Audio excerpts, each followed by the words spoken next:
How did the acquisition happen? Did you contact Tata? Tata reached out to you? What was the story behind that? March.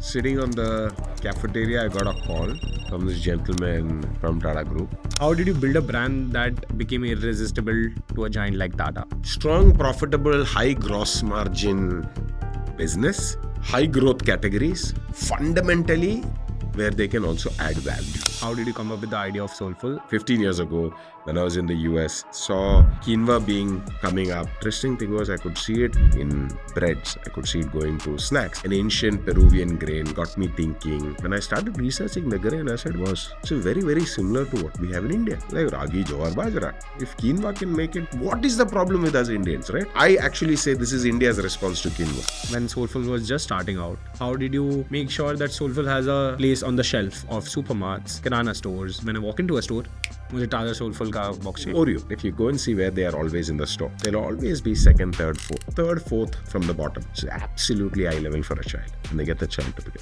If I have to start out today and build a health and wellness food brand, how should I go about it? So there are multiple pieces that is key.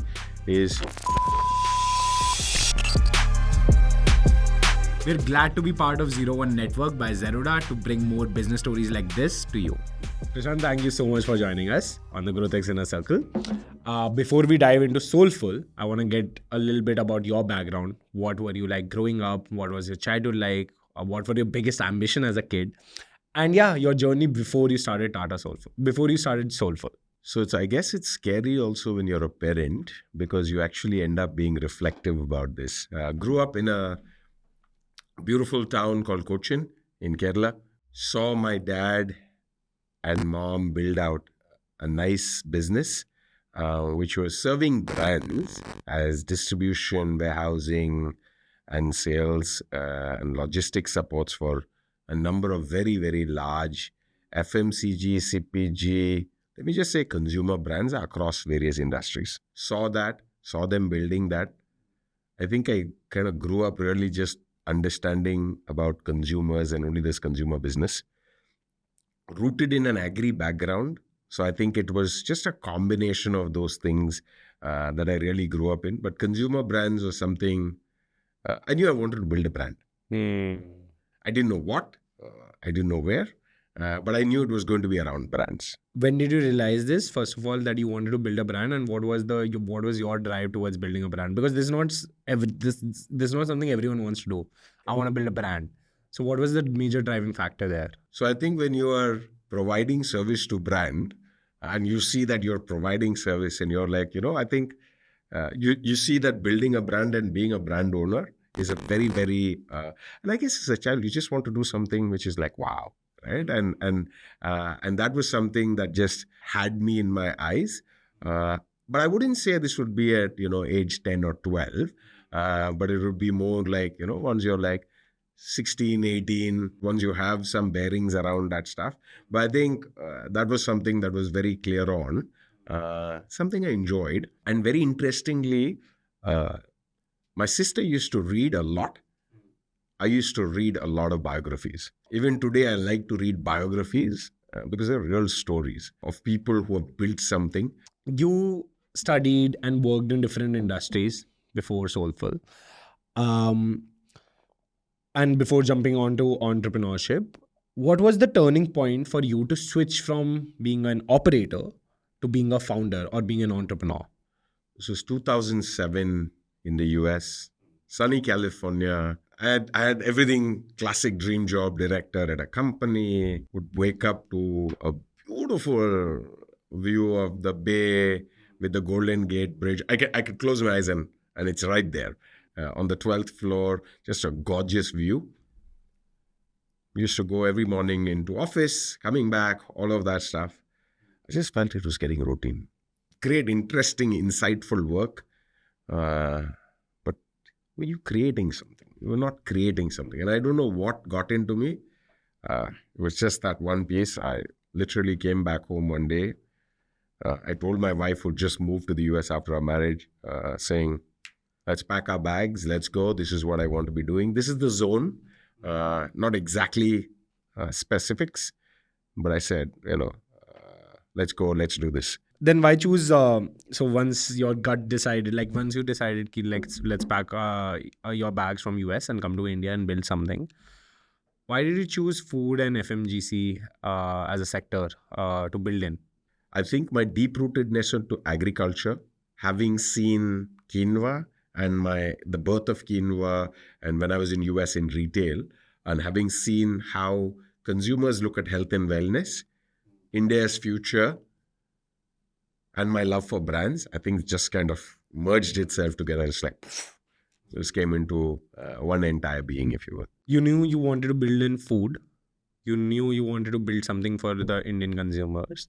What was when you were tinkering with ideas of what exactly you want to build? How did you come up with the idea of Soulfull and your first product, which was the millet-based breakfast cereal, if I'm not wrong? So interestingly, there was a product before that. We had a beautiful thing called the Ragi flakes, which interestingly is the core ingredient for our muesli. We don't sell it individually as much. So I guess, you make mistakes. Mistake 101. We didn't put we didn't put photo of product on pack. And a beautiful white color packaging. I still can draw it. Has a beautiful, the red logo with Soulfull on it. Had a little farm, had a white box. Everything was right about it, except it didn't taste right. People didn't love it. And I don't think it was doing what it was supposed to do. Interestingly, a lot of the purists loved it. So I knew we were on something.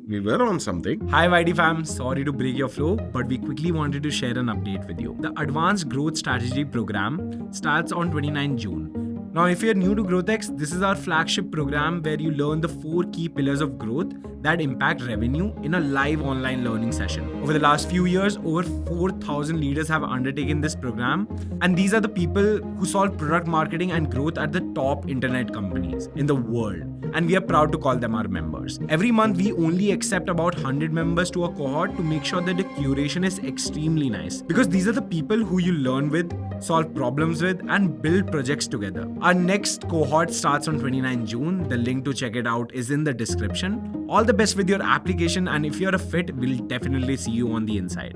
Now, back to Prashant's story. So after Ragi Flake did not really work out the way you wanted, what happened next? So then we did what you said about the Chocofills, which is the signature product that we have. Interesting product. Did this, co-developed this with a partner in Chennai. Developed this through both the Ragi Flakes and I think even the Chocofills was a very, very, very humbling experience. Oh, okay. Right. The key difference for how Soulfull operates with millets was we're very, very clear is I could make maida out of Ragi. I could grind this to the tea and I could make it a very refined flour and we could just process it at ease. But that was not what Soulfull was about. And so the way we processed was to ensure that all the nutrition, everything was kept in-house, which meant it was going to be very, very difficult when we went on to a proper industrial line. Then Chocofills came in 2015? I think 13, 14, somewhere there. How was the reception for Chocofills? It was very, very good. It was very, very good because I think what we got there was also we brought really the essence of the brand, which was the mom basically saying, I want to give good stuff to my child. The child saying, I want good stuff. Forget what my mom wants, right? I want good stuff. And I think that's where it really is. And to me, that's where the genesis of the brand came in. Everything, it was like, again, poof, it just came together. We had a good amount of Ragi. When we put millets, we don't say 5%, 10%. For me, that's fundamentally is wrong, right? And so we had that. We had also when we looked at balance, we knew that protein was not very high in breakfast Ragi. cereals. In Ragi. Oh, in Ragi. Okay. Right? So, but he said, for a child, protein is important. We said, how did our grandmoms give us protein? They gave it to us through dal, khichdi, sambar. Why? Core was dal. Right? So we actually put dal inside that. Right? And so imagine there's Ragi giving us calcium, protein from dal, right? And all of that. So what the mom wants, then inside is a dollop of chocolate or vanilla, strawberry, which the child wants. So we used to say it's the mom outside and the child inside. So how did Soulfull find its way? Was being healthy the differentiator amongst the other competitors for you? Or what was your differentiator? Basically, that's what I'm trying So to I ask. think there are multiple pieces of differentiations, right? So, and I think you had multiple parts of your question. So I'm just going to dissect them. Breakfast cereal, again, for us is a starting of a category or a starting of a space. See, as any brand, as any entrepreneur, there has to be a starting point. Where do I start from? I looked around the spaces. I could see that there was definitely an opportunity for me to start with this aisle. And I knew that India was not going to switch over to a classic European American type, right? A paratha is a paratha, dosa is a dosa, idli is an idli, puri is a puri, right? Dokla is all of that's going to remain, right? And that's where the Indianness of us will never go away. For me, we're very, very clear that Soulfull will not be a breakfast cereal brand. Our entire differentiation, our entire purpose, if you will, right? What was our purpose? What was our thing was, how do I bring India's ancient grains into today's generation, into the 21st century? How do we make them relevant to the 21st century? And which means I'll have to go across multiple pieces of categories. Today, I feel very proud when I just stand at the aisle and somebody new who joined my team recently, after their market visit, came and said, Prashant, every single breakfast cereal company or brand has got millets in it, right? And if I say in 10 years, if that's what we could do, I think we've done a good job. At the end of the day, for us was about bringing these India's ancient grains back and making them relevant to the 21st century, delivering strong product promise to the consumer. I think that's what was key. Why millets? Like, why go with millets? Of all the way you could have provided healthy, what was the idea behind millets basically? 15 years ago, when I was in the US, saw quinoa being, coming up, working itself in an ancient Peruvian grain, got me thinking, got me, researching. I said, is it quinoa? It is quinoa. What is this? I mean, I have no idea, right? And I was in the US, I was at Safeway as a retailer. I could see it getting pitched, right? And as a retailer, I think the interesting thing was I could see it in breads. I could see it going to snacks. I could see it moving. I could see it moving and traversing, and I could see it in baskets. And it was essentially around health and wellness. It was around ancient roots, pure good food, all of those pieces, right? And this was not just because I was in California. We were seeing that data in Texas. We were seeing that data across. And so that got me intrigued. And when I started researching the grain, I said, was so very, very similar to what we have in India, like Ragi, Jowar, Bajra. And it just had this question of saying, if quinoa can make it, what is the problem with us Indians, right? It's a damn good grain. If I look at, there is a grain called foxtail millet, Kangini Navane. It is the same. I actually say this is India's response to quinoa, right? To me, I'm like, it is a great grain. It's got the same nutritional profile, right? We have kept this aside. And I say in India, we had two phases, right? We had the first phase, which was hunger satisfaction. Right? We had to feed hunger, right? Which is where the Green Revolution, all of those pieces were very, very important. Rightfully so, we said, move aside millets, move aside, let's feed everybody, because otherwise we're not going to exist, existential crisis. Once the base hunger satisfaction was done, as a country, we moved to what we call nutritional satisfaction. So when there's nutritional satisfaction, that's when these grains were there. And I was just from that purpose of saying, why did these grains get moved? It got moved for the right reason, which I understood later. I said, now that it's been, and now that our time is there, why can't we bring them back? I'm just happy it turned out well. So, I could have just been a crazy man on some crazy mission. But I think thankfully that caught on. There were a number of people. This was also, I don't know how many people will even remember this. Today it's called IIMR, Indian Institute of Millet Research. It used to be called DSR, Directorate of Sorghum Research. I've spent a lot of time there in Hyderabad. I've spent a lot of time in a lot of agricultural places trying to figure collaborations, all of that. To fast forward, a lot of work that has been done, good cohort of people who then built what I call the millet revolution. Then it being the India year of millets, to then the international year of millets, to then the Prime Minister talking about millets, played a significant role. I think that it's good that it is there. It's not about a brand. But it's about creating a grain, India's ancient grain, and how do you make them relevant to the 21st century. So, a couple of questions from here. First, what was the green revolution for our audience? The Green Revolution was an interesting one where we brought in high-yielding varieties of crops into the country. Because if you also remember, this was also a period where we saw Bengal famine. We saw a lot of wastages of food. We didn't see enough productivity. Very simplistically, how do I build in strong, good productivity with a small acreage?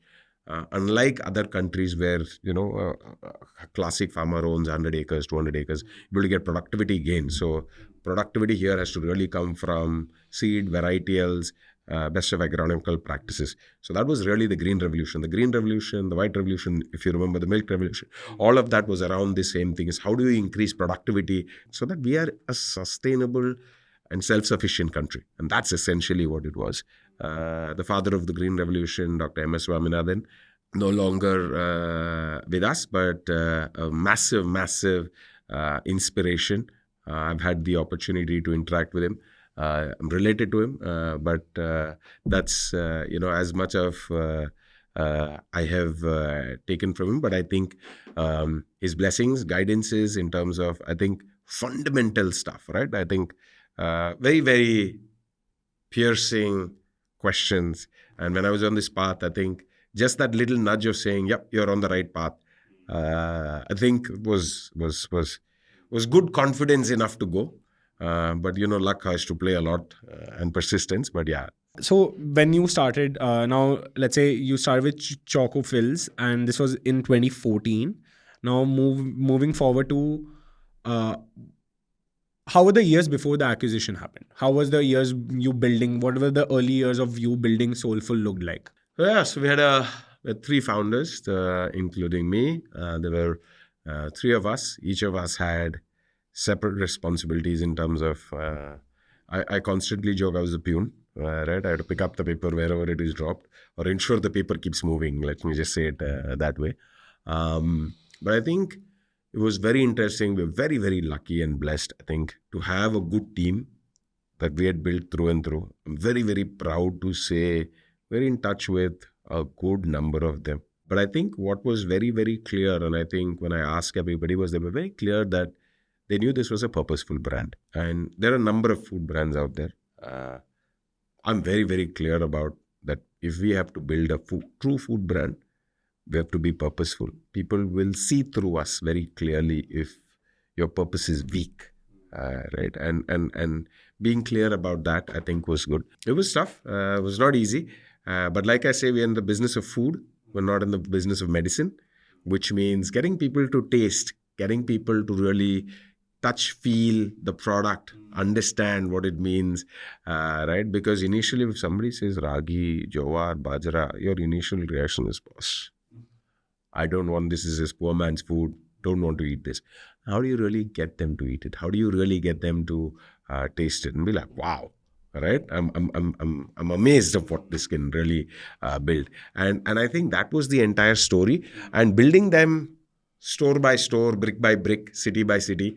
We used to participate in a lot of trade fairs, a lot of store level sampling, apartment activations. And there were years where every Sunday morning we were either on Bannerghatta Road, Sarjapur Road, Hennur Road, one of these roads where just had series of apartments. We were going apartment to apartment to apartment, and just having morning breakfast activations and each of them, So it's interesting journey. But I think there is no other way other than persistence and just playing that out there.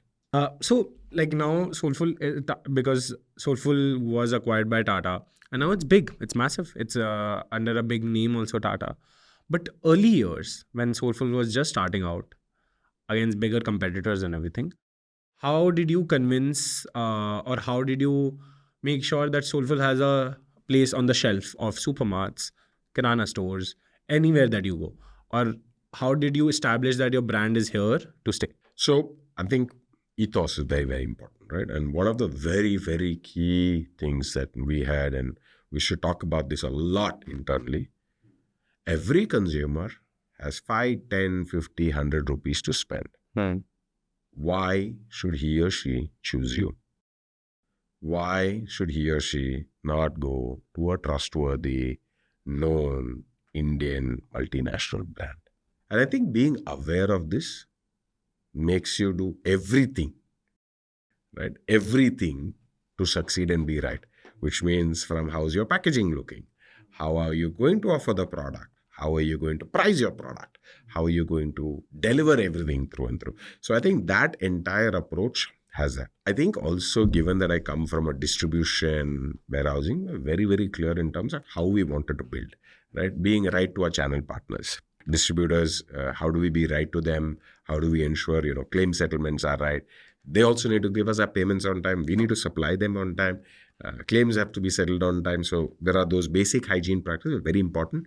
And be very clear about building a business for them as well, right? It's not just we just selling material to them. Then is winning on shelf. Also with a retailer, and I think also because of my retail experience and my team's experience, we're very clear that, boss, it's not that I just want to put the product on shelf. I want the product to rotate, right? So I used to engage in a lot of conversations with a lot of our retailer partners was, what's my turns? What's my throughput, right? How am I looking compared to entire category, other categories? And what I used to always, they used to always say, oh, within breakfast, store se bolo, no? Because at the end of the day, a retailer is paying rent for the whole store. Now, it's not that, okay, the chiller section has got a lesser rent than the cash register section. He's paying rent for the whole store, right? Yeah, I mean, I might say this is more prime, that's more prime. But at the end of the day, there's a rupees per square feet that I'm paying, right? So how am I contributing? Am I a leader? Am I a laggard? Right? So the minute they start seeing this, they're like, oh, wow, these guys are onto something, right? They're very, very clear. Even now, recently, when I was talking to a retailer, he said, Prashant, the one thing that I love about working with you guys is I know every time you get in, right, you're going to punch way above your weight and you're going to deliver that value to the consumer. So now recently, Rusk, right? It's not just what we are delivering with Rusk. It's about what are we delivering, and it's a complete wow factor, right? Are we going to completely make everybody relook at every Rusk that they eat? Absolutely yes, right? Would we have done our job? I think we would have done our job if we do that, right? Are we going to be a 90% market share leader of Rusk? I don't think so, right? But are we going to be a significant? Yes. But I think that's the game, right? And so the minute, and I think it's also when you say, when I have a winner's attitude, right? It shows. Yeah, and it shows to play through at the same time, not being arrogant, being humble, being soulful about it. Nice one. But so something you said, interestingly, winning on shelf. How to win on shelf? Can you get into the economics of winning on shelf? Absolutely. Yeah. So winning on shelf, very, very clear, right? Win with the consumer, be truthful to them. Right? When I say win with the consumer, be truthful to them. So it's small things, right? And I think that's where some of the stuff. So if you actually look at, during our chat, we were having conversations about brands we love. Oreo, right? If you go and see where they are always in the store, they'll always be second, third, fourth from the bottom, right? So absolutely eye level for a child, right? And they get the child to pick it up. Such a small thing, right? So everyone's, 6 feet, top of shelf, be there. No, it's not. Maybe you don't. You want to know each of those pieces, right?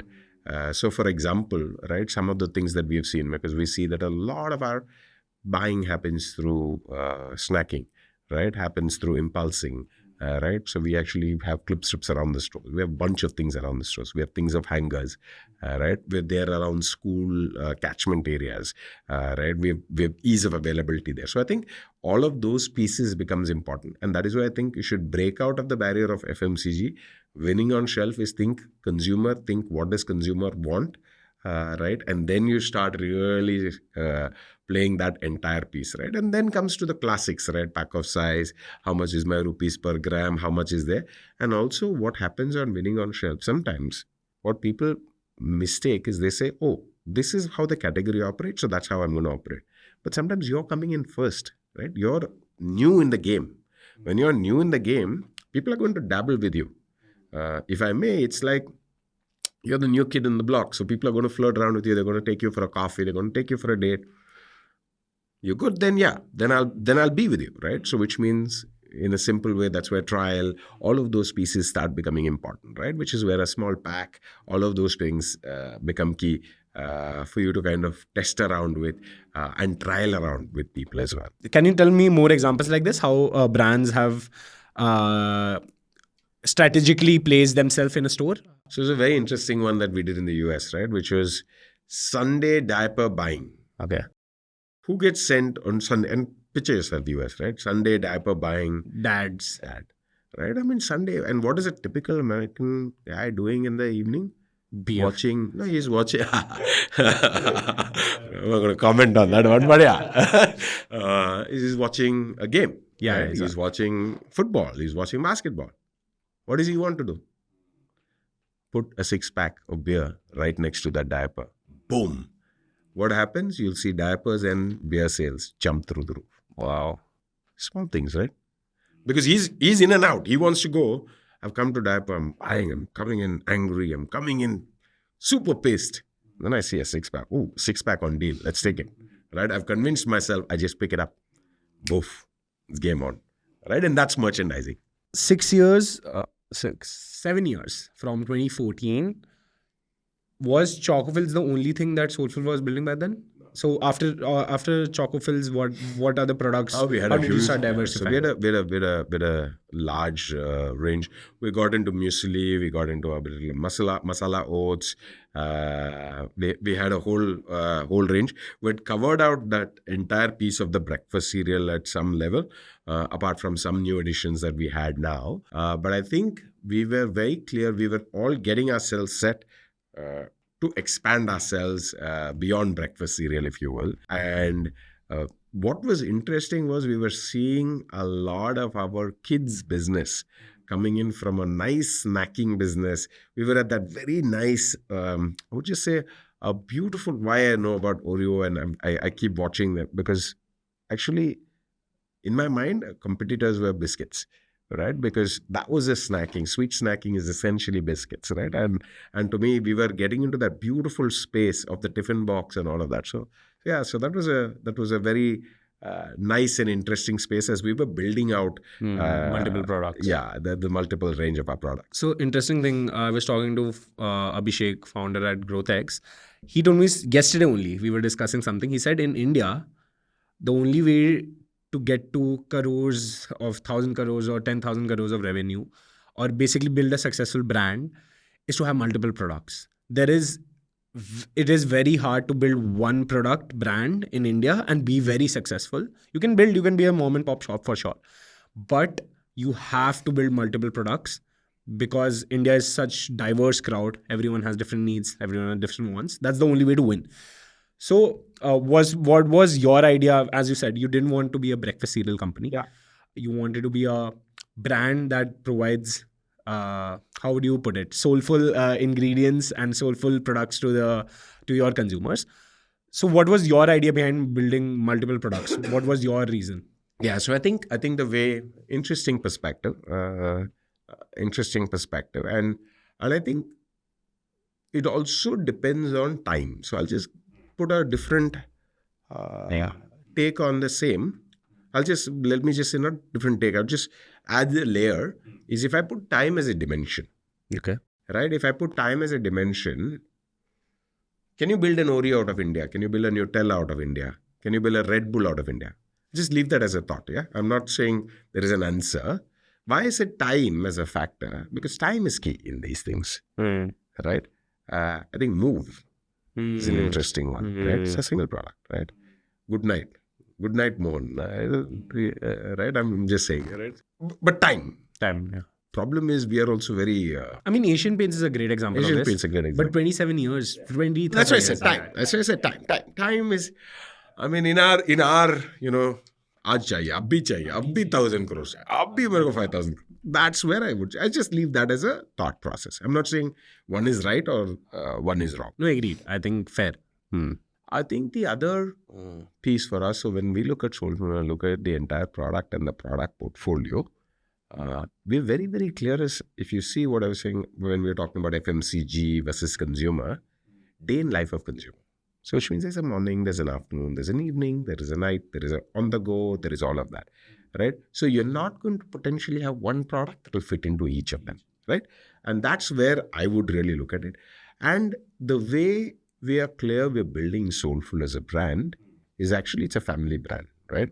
I have something for the mom, I have something for the adult, I have something for the young, I have something for the teenager, I have something for the unmarried, I have something for the partners who are living together, I have something for the dinks, I have something for just a college going kid.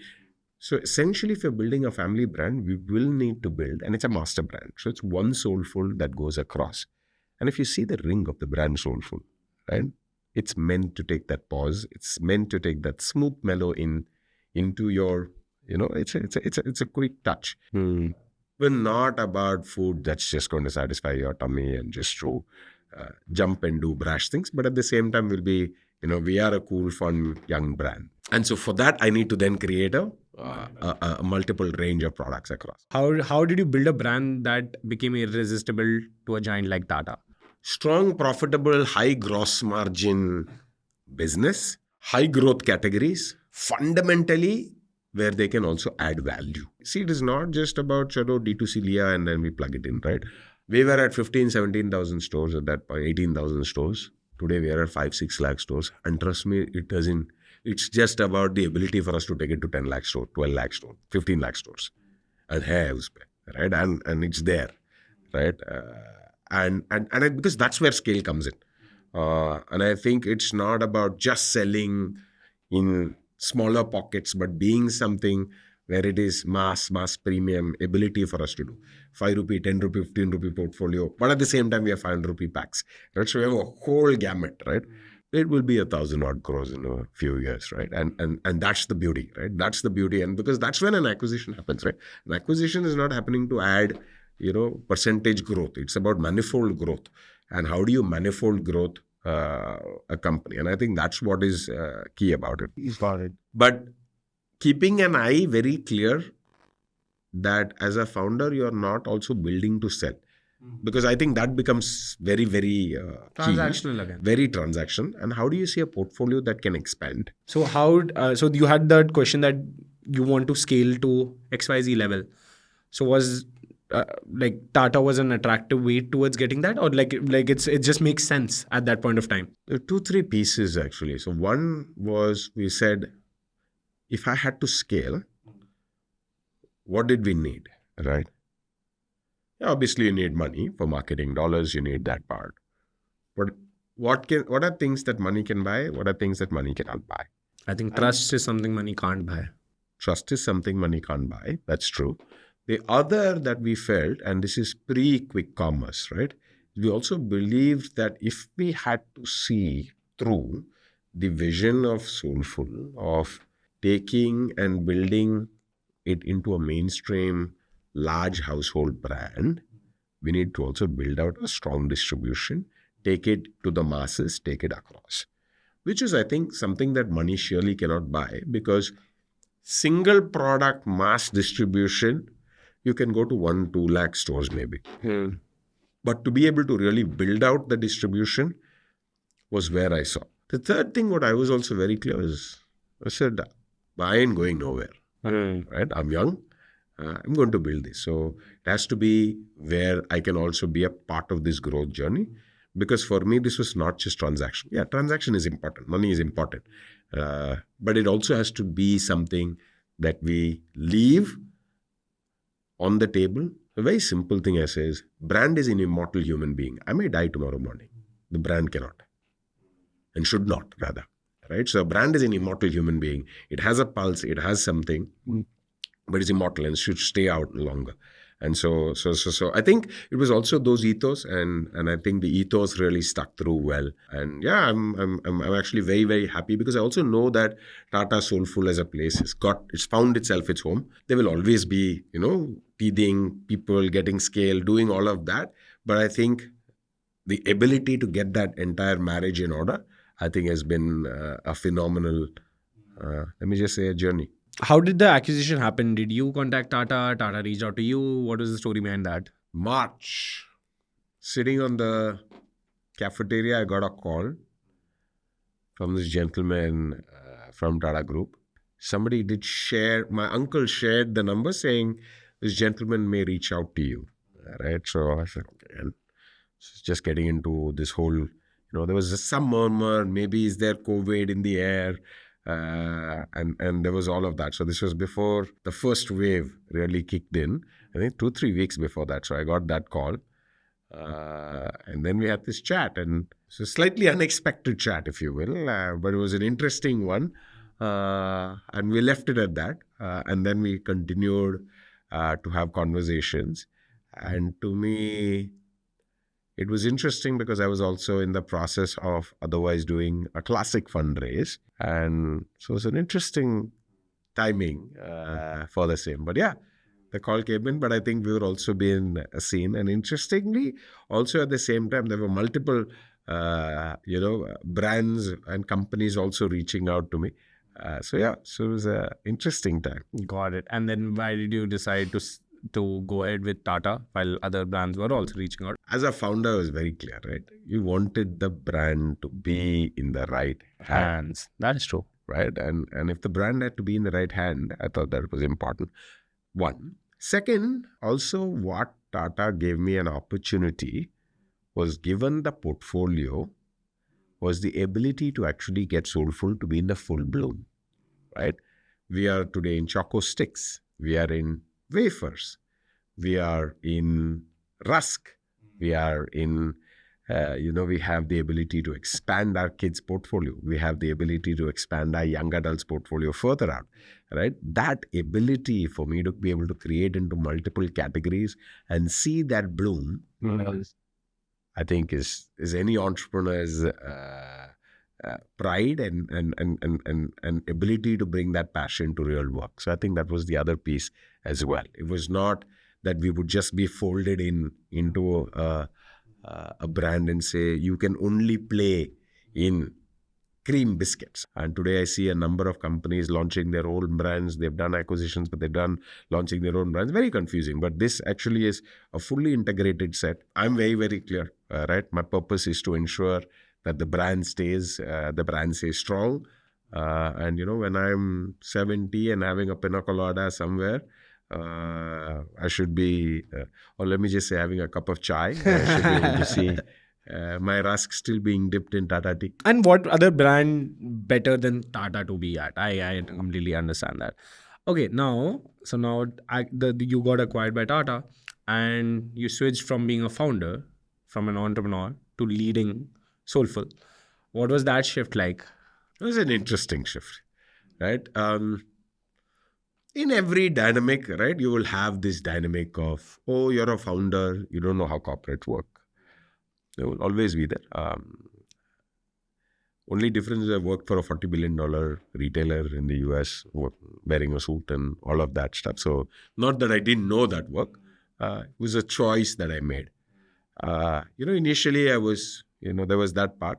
Then I realized the simplest way is to do what we do, which is build a business, right? Put your head down, build the business, be humble about it, right? I mean, you might be whatever position, whatever is your, we didn't come in with these airs. We're here to build a good business. We're here to build a strong thing, build it out, go to the market, tirelessly work through the market. People see it, and you're not here for a name. Like I joke and say, I'm not here for a promotion, as long as you just stay focused to that. But I think what is then very important is also to ensure that the systems and the processes are designed, because you're not here for eternity, right? Is how do you ensure that the brand is there to stay? How do you ensure that the fundamentals of the brand are there? There are a lot of things that are in our mind that needs to start coming out onto the paper. Brand identity, the thought process, all of those, bringing all of that, distilling that, building it into a stronger, more process-oriented team. Some of that can get boring, but it's important to do it, right? You can't just... There are things that are still on gut, but then you have to try to institutionalize them as much. But to me, that's a good second stage, right? To me, so you build a brand, you build this. How do you institutionalize this? Because finally, in every growth journey, that becomes important. The way I look at it is, the kid is now in the teens. It's the formative years, right? So now your social skills matter. And so that's how I looked at it. I always looked at Soulfull as a baby. Fun fact is, the day one of my commercial manufacturing is when my First kid was born. And so she turns 13. So yeah, so it's that piece, right? And so how do you then, your parenting style for a 2-year-old, 3-year-old is very different than a parenting style at 13, 14, right? So that's. If I have to start out today and build a health and wellness food brand, how should I go about it? What are some things I should keep in mind? Give me a step-by-step framework for it. So there are multiple pieces that is key, is which markets and which channels. I think these are two very clear, apart from obviously then the TG, right? What is the TG? Am I going after kids? Am I going after adults? Am I going after young India? And where are those? I look at the cities, right? When I look at cities, and I think this is what is very, very, very important about this country. There is this definition of metropolitan, which we say, which is Bangalore, Bombay, Delhi, right? And then there is this tier 1, tier 2. Let me tell you, India mein markets are there, and markets are there dime a dozen. But as a founder, as an entrepreneur, as somebody, start with a market, kabza karo market ko. And wherever you go in, go properly, go deep. Now, definitions of depth will always vary, right? If you're in a 5 rupee, 10 rupee, then obviously it's different. If you're in a 100, 200 rupee, it's different. So for example, if I'm, let's say, launching out in Pune, or if I'm launching out in Bangalore or in Hyderabad, ensure that you get that zone right? What also becomes important is to try and say, how do I then build adjacencies? So if I'm in Bangalore, should I be moving towards Hyderabad, Chennai, or should I be moving towards Bombay, Gujarat, right? And I think it's very, very important that you be very cautious about doing that, because you can very easily dry out of money. Powder will go away, right? And when money runs away, then you get into you'll have to go back to your core market, right? So that becomes very important that you get that right. The other one, which I always believe, is to ensure that you iterate and get your product right before you double down and scale, right? So get your product, get your market fit right. So today, you have quick commerce, which is a good way for us, one, to check. When I was starting out, it was a lot around, and I still believe, right, there is a lot in terms of the standalone stores that are there, right? Which are the smaller supermarkets, not the large modern trade ones. I'm saying smaller supermarkets where actually you can do a lot of sampling. You can do a lot of stuff where you can interact with the consumers. You get that. And that helps you build a weighted distribution. In India is a game of weighted distribution. Numeric distribution is key, but weighted distribution is supreme.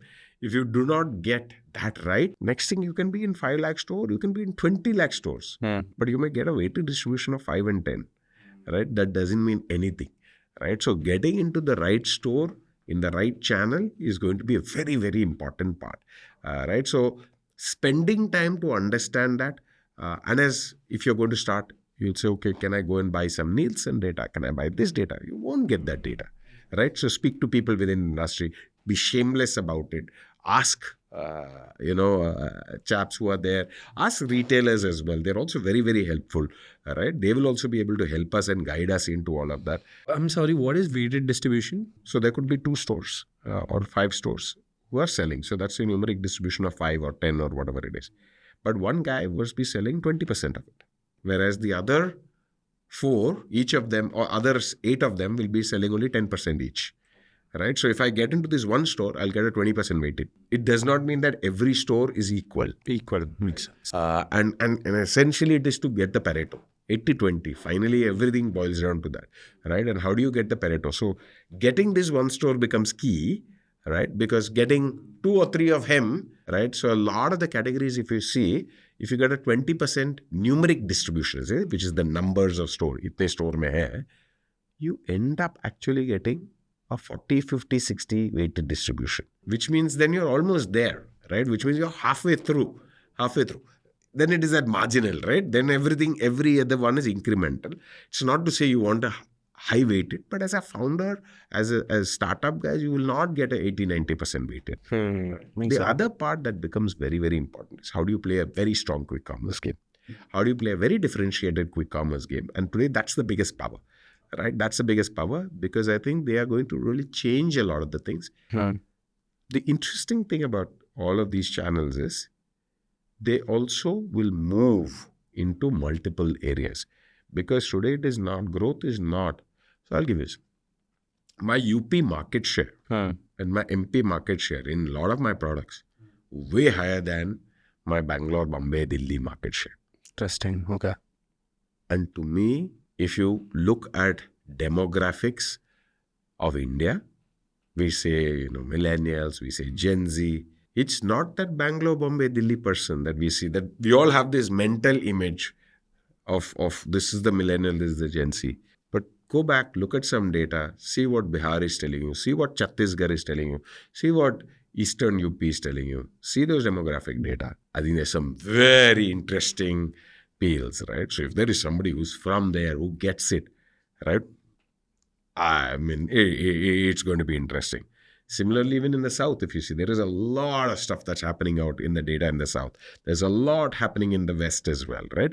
In Gujarat, the eating out culture and how that entire thing. So I think there are very many Indias, and I think there are very many ways that we need to. So I think we shouldn't get stuck. A long story short, don't get stuck that I have to build a India brand. So the next time you think of Gen Z, the millennials, think whether that person is from Chhattisgarh or from Bandra.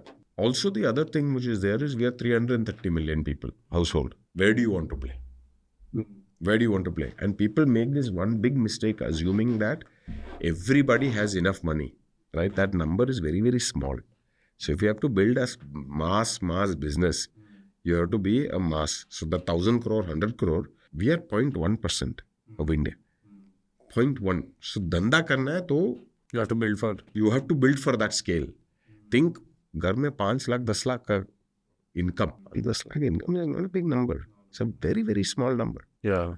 Don't also get surprised about rural India. You cannot just build just in the top cities. In rural India, agriculturally employed people, government services employed people is huge. Because sitting in Bangalore, we think tech and this and that. But that's not, that 200, 300 million household, it's not just that number. So like for Soulfull is what would be your ideal target audience? Like you are building for the top 1% or I am very clear, it cannot be.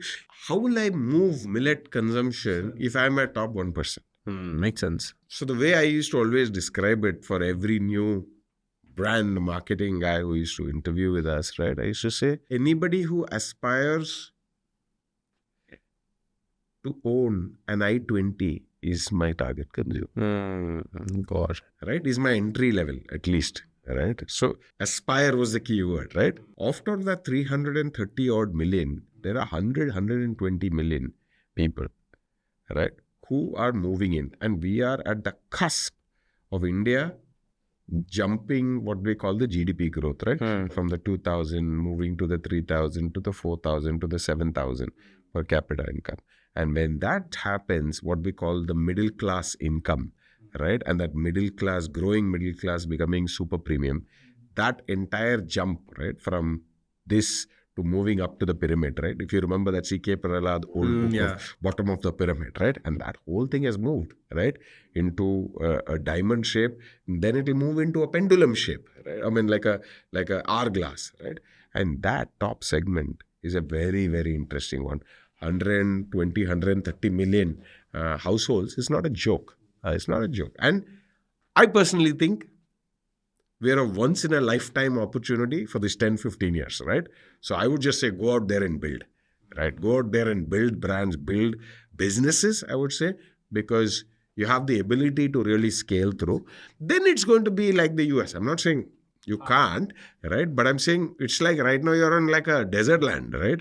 And as long as we get, each of our pieces of macroeconomics right, I think India is in a great, it's growth. It's just interesting. It's just all about growth. We'll get into a health food space altogether, how it looks like, why build into it and everything. But quick commerce you mentioned. So I want to know what distribution channel is most favorable for Tata Soulfull, or what's your biggest distribution channel currently? My biggest distribution channel is general trade, right? It remains to be a biggest channel. I love modern trade. I love, because I also think when people say omni-channel, it is true. right? And I'm a big believer because there are sometimes you want to buy certain things on your phone. There are sometimes I just want to step out with my family. There is sometimes I just want to step out and get things on convenient, right? So as a brand, it's important for one to be there.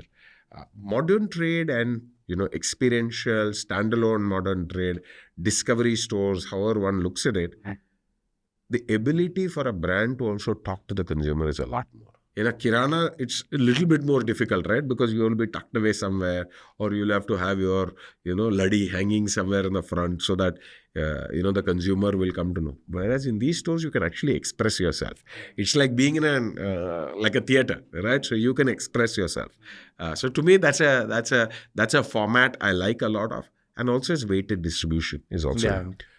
That being said, today the farm, whether we like it, we don't, is our phone. Right? And so how do you then deliver yourself and everything on your phone? So when I'm also doing it, and again, when you go to QuickCom, you're actually searching. I don't think we are getting onto a QuickCom platform and say, let's just browse through. I don't think anybody does that, right? We're not just browsing. We're saying, I have an intent, I'm going and picking. So now the key is for us to figure out which are those and how do you then show up when that intent is there. And I think that's what is key. What is the difference between general trade and modern trade? General trade is the simplest way to look at the real mass thing is a classic grocery / provision store. Modern trade is just the name that we have given to it in India, but it's organized trade of sorts. Usually supermarkets are run by chains. So it could be a regional chain, it could be a national chain, it could be a local chain. But usually those are what we call modern trade stores. So that's the two. And then there is e-commerce. So for you, general trade is your biggest distribution channel currently. And then modern trade and then quick commerce. Do you see a rise in quick commerce recently? Significant rise. I think significant rise. And I think all three, right? People say, quick commerce is the death of modern trade, is the death of general trade. I actually don't think so. I think all three will coexist. All three, they will have different growth trajectories. There will be different things that are searched. And I'm also seeing, right? Earlier in quick commerce, it was much smaller size. Now I can see there are bigger size packs that are also starting to go in, right? But then I see a lot of serve happening, right? So which means I may go for a large pack, but I want multi-serve, right? So we're seeing a lot of those, and I think there are behavioral pieces that you start seeing in each of that. And then I think deciphering and really peeling that out is what brands have to really do. So now in quick commerce, like you mentioned in general stores or like supermarkets, product placement, winning on shelf is a whole ball game altogether. What is the equivalent of that when it comes to quick commerce? How do you rank? Do you rank first? So there again, multiple, right? It is about getting your product listed across, right? So it's not like one chain. It is multiple of those apps that are out there. And I'm told there are very many more coming. So it's going to be interesting to see how this plays out. Second is the whole distribution is very different. The distribution for this, so these are all thriving on dark stores. Yeah. Right? So it's not a classic distributor selling in. So you have to rethink your entire supply chain. Right now, as a smaller company, it actually gets tougher. Right? It gets tougher if you're a standalone, smaller company. How do you really supply into these, right? And be present in so many dark stores. Dark stores. Think of the number of dark stores in the number of cities that you want to be present in, which means that much inventory, which means that much working capital. And that has to sell out for you to really have your ability to really have a cash running through the system. Whether he pays you on time, delayed, that's different. But I'm saying that has to churn. Unless that doesn't churn, you don't have a business. So the question I ask is, when you have a new product and you list yourself on QuickCom, do you want to be present in Kanyakumari to Kashmir? Or do you want to just be in South? Or do you want to be in West? Or do you want to be in that city? Because these are very hard questions. Like I always say, the world is a market, right? Figure which market you want to be your dada of, right? Be the dada in your market. World is a market, right? Suddenly somebody will say Middle East में opportunity है, Poland में opportunity है, London में opportunity है, America में opportunity है, Brazil में opportunity है, but be very, very clear about this. Post-pandemic, we have seen that there has been a shift. People are becoming more health aware, health conscious. And I think what a great space to be for TATA Soulfull, because it started this way early and was the first mover. So do you think it's a trend or this is something long lasting? Do you think this will die away, this trend of people being highly health conscious? Or do you think it will eventually fade out as the pandemic is going away? No, so I don't think this will fade out. I think it's about, I like this to development, right? So if you pull back to what I had said earlier, there was there was hunger satisfaction to nutritional satisfaction. What you're seeing today is that. Inside nutritional satisfaction, so that umbrella is going to stay, come what may. Now, inside this, you're going to see a lot of fads, right? So this peel will not change. This overall theme will not change. But inside this, there will be a lot of change, right? So you will see in between, there was this person's diet, that person's diet.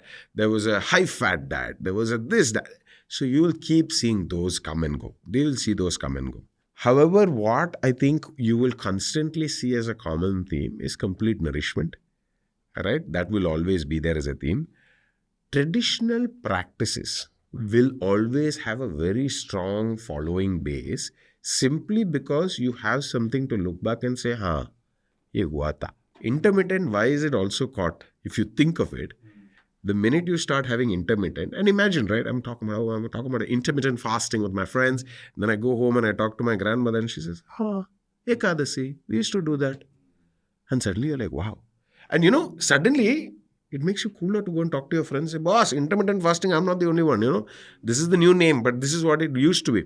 And certainly that you will see will stay, right? Now, levels of intermittent, some people are going overboard, right? Overboard. Now I think those will start coming down. So, and I think that's why I said some of these things which are deep rooted, you will see will have stuff that is there. And I think it is going to be important to see how these will peel. Health food and healthier side, I think is here to stay. What level, degree? Yeah, that will keep changing. Will keep changing. So where do you see this sector,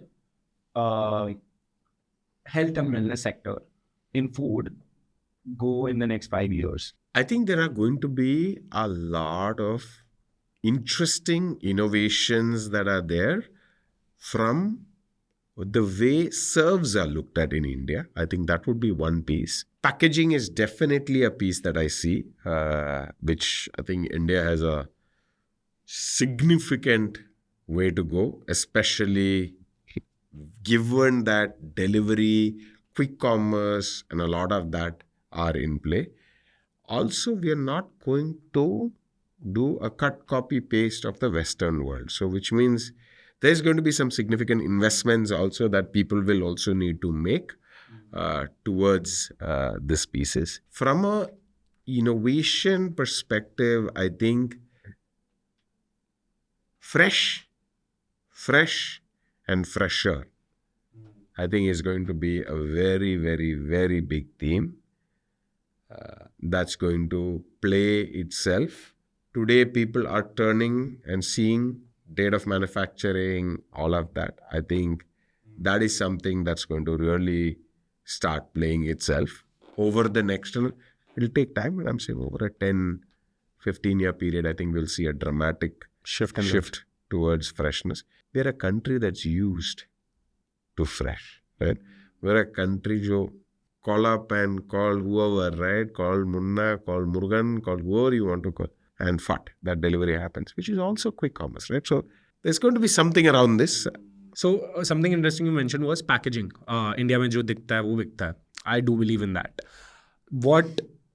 How has TATA Soulfull gone about their packaging? What are your insights there on how to make sure that when I walk into a store, mujhe TATA Soulfull ka box? I have some very simple cardinal rules, right? Whatever gyan you want to do, please do it in back of pack. right? Don't touch the front of pack beyond a point, because like you said, the customer doesn't have the time. Yeah. When I think packaging, I think Google, I think Apple. Simple, clean, get to the point, get to it. Don't waste my time.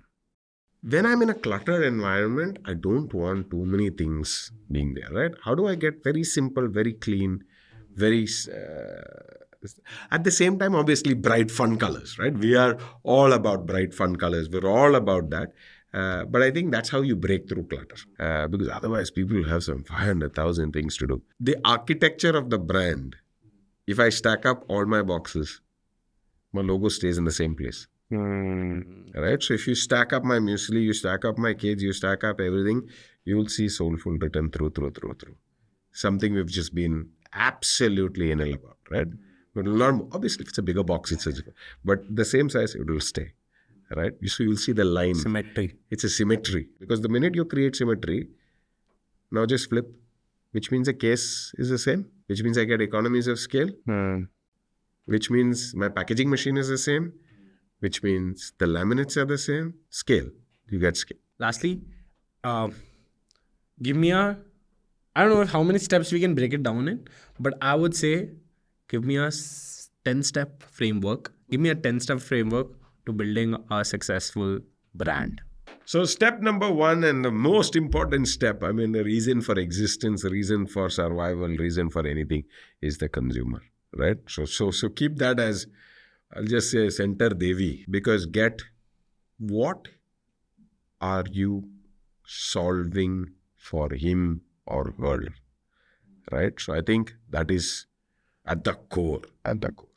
The other parts that I think become very, very important is, what is it that you are going to do that nobody is doing? What is it that you are going to do that is going to make it very difficult for somebody to emulate? Because you do it well, you solve the problem, buggers are going to copy you. The subsequent part then is, how do you then build a strong team that will enable you to do, because you can only do so much. And fourth is, every day is a new day. Persistence and patience is the only thing that survives. To me, these are the pieces that I would look at. And this set will work for anything that you do, right? In any and every single piece of business that you look at, this will play itself through.